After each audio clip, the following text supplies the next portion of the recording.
If you love fashion history, real fashion history, then you need to know this name because it's been quietly sitting in the shadows of some of the most iconic American images for decades. In the December issue of Saturday Evening Post, there's an article entitled Society's Best Kept Secret. This one right here. The article tells the story of a 65-year-old Ann Lowe, the only Negro woman to become a leading American dress designer. Now, Miss Lowe is here to tell us her story and also to show us some of her creations. Would you give her a nice welcome, please, Miss Ann Lowe? Yeah? We're delighted to have you here.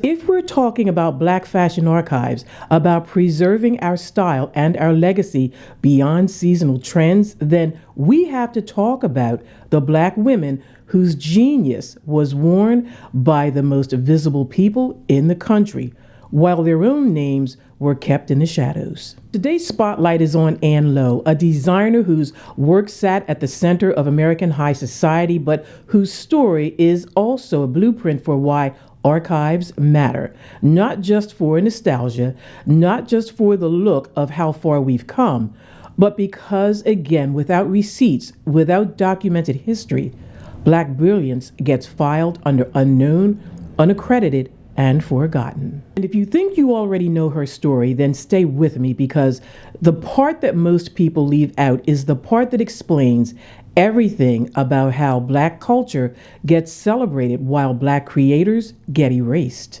The wedding of John F. Kennedy and Jacqueline Bouvier was the social event of the season.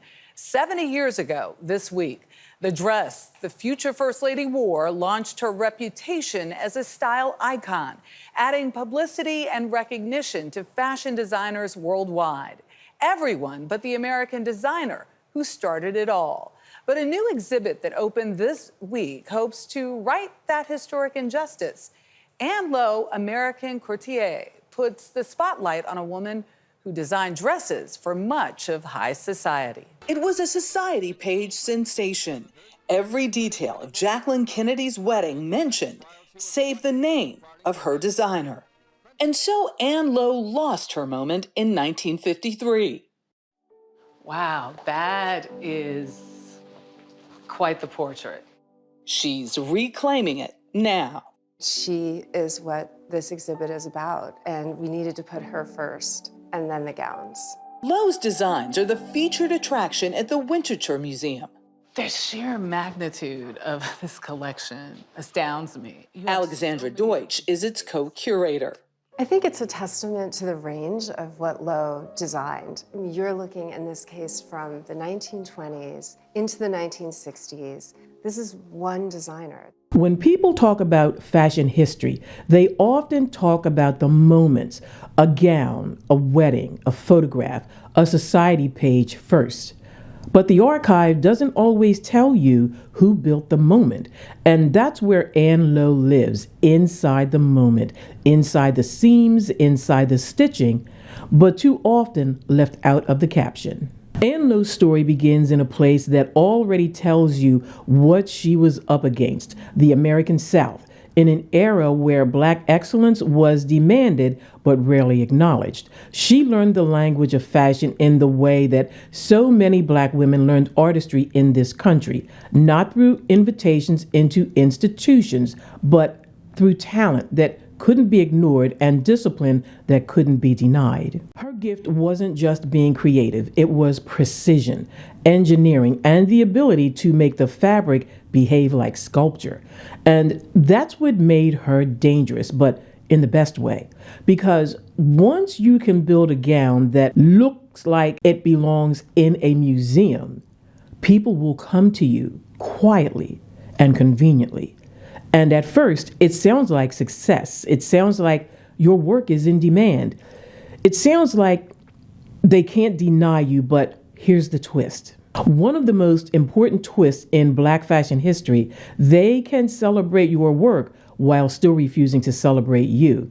They can wear your genius while keeping your name out of their mouths. That's one of the reasons why the Black fashion archives matter so much, because fashion isn't only about what was worn. It's about who made it, who benefited from it, as always, and who was erased so that someone else could look important. Now, Anne, how about the title of this article, Society's Best Kept Secret? Why was it kept such a secret that you were around? Well, I was introduced to society by a leading society woman. And I didn't mix my clientele. So many of the women, society women, allowed their daughters to come to my shop and feel safe. As Mrs. Dillon, the Undersecretary of State's wife, said I should never change my shop. Keep it that way always. She had two daughters that came always to my shop, Phyllis and Joan. Yes. I think we should make it known now that this is the lady who made the wedding gown for Mrs. John F. Kennedy. She made her wedding gown. Now, if you love the golden era of dressing where couture-level design and detail wasn't just extra, it was expected, Anne Lowe is your designer. Her work was known for years for intricate handwork, floral-like dimensional details that didn't just decorate a gown, they transformed it. Her designs didn't whisper, they spoke. They announced presence. They carried a kind of romantic architecture that told you the person wearing it was meant to be remembered.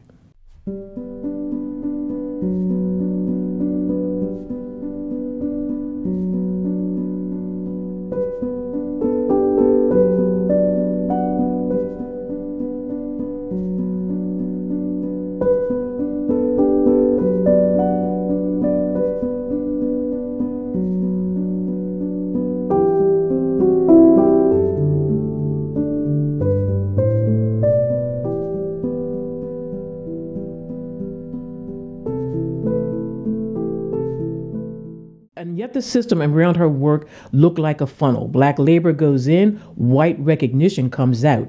Think about how many times that has happened in Black culture, music, dance, beauty, language, and style. The creation is celebrated, but the creator is treated like an inconvenient footnote. Now that's why when we talk about Anne Lowe, we're not just talking about a designer.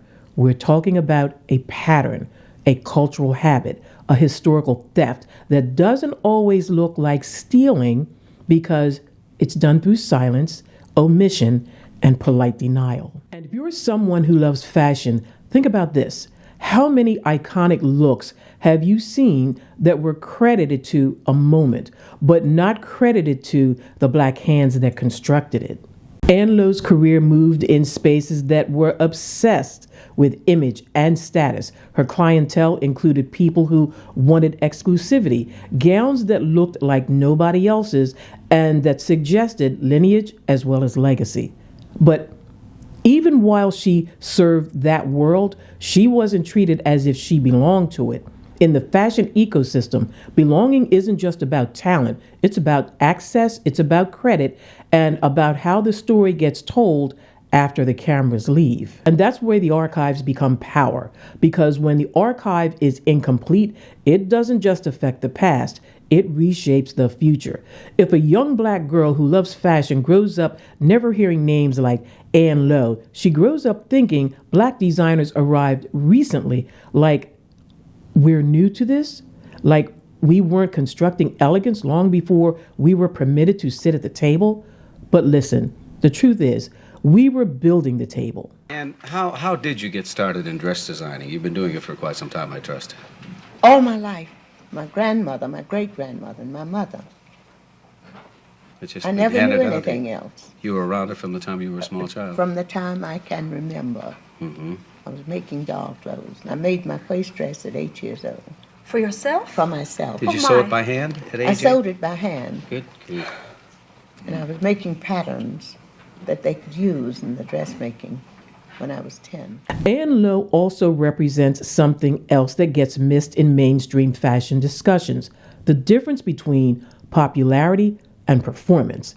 Trends fade, but craftsmanship doesn't. So if you've ever had a beautifully made garment and felt the weight of the work in your hands, then you know what I mean.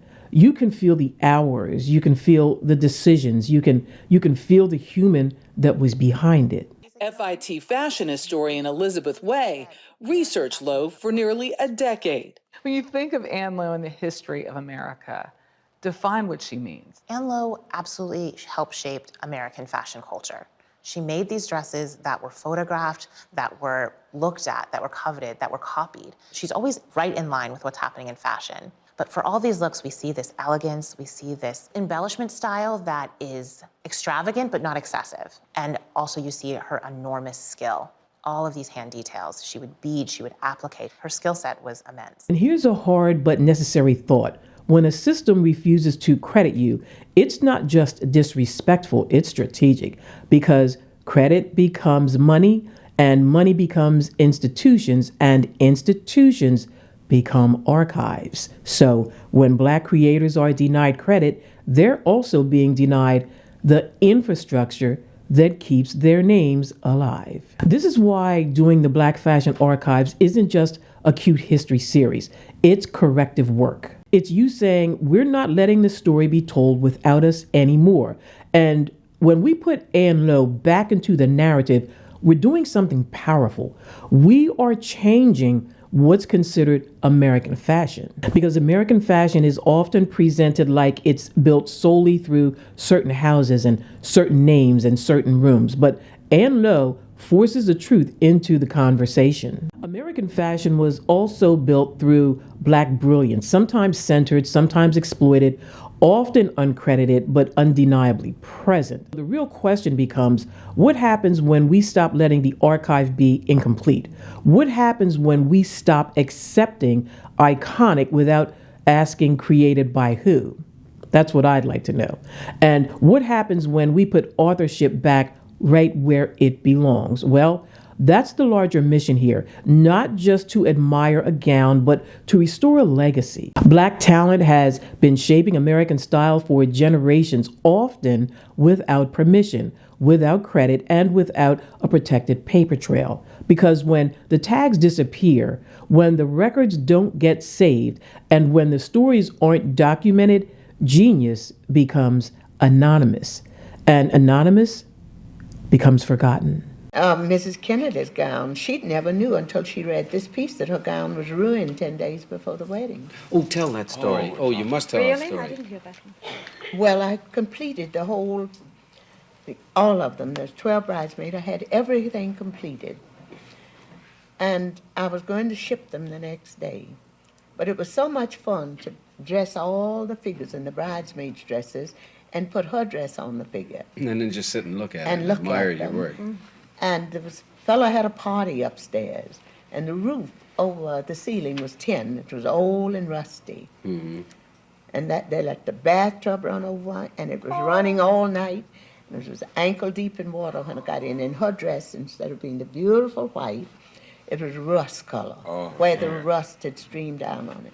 And the 9 of the bridesmaids' dresses were ruined. What did you do? Well, She didn't get I any made sleep. a real fool of myself at first. I just screamed and cried. I didn't know what to do. Then I said, well, the only thing to do is get to work. And I can't let them know. They have too much on their mind. So I got the importer real quick about the material for her dress. And I begged the girls to work night and day to help me finish. And there was an awful lot of work in her dress. We worked. I worked all night and drank black coffee. As we close, I want you to sit with this. Anne Lowe wasn't just making dresses, she was making history wearable. And the fact that so many people enjoyed the finished product while ignoring the name on the label tells you everything that you need to know and why Black fashion archives have to exist. Because if we don't preserve these stories, the world will keep doing what it's always done, taking the beauty, keeping the profit, and erasing the source. And I'm not interested in an archive that only celebrates the wearer. I'm interested in an archive that honors the maker. Now, have you heard of Anne Lowe before this? And if you have, where did you learn about her? A book? A museum? Someone in your family, perhaps? I want to know, because every answer tells us something about where Black fashion history is being protected and where it's still being hidden. And also, share this with someone who lives for fashion history, because this isn't just about nostalgia. This is about receipts. This is about restoring names. And this is about making sure that Black style legacy doesn't get filed under seasonal when it has always been foundational. Because the truth is, the archive isn't missing. It's been withheld. And we're not asking for permission to remember anymore. So if you found any value in this video, please don't forget to like, comment, share, and subscribe. And I will see you in the next occasional commentary.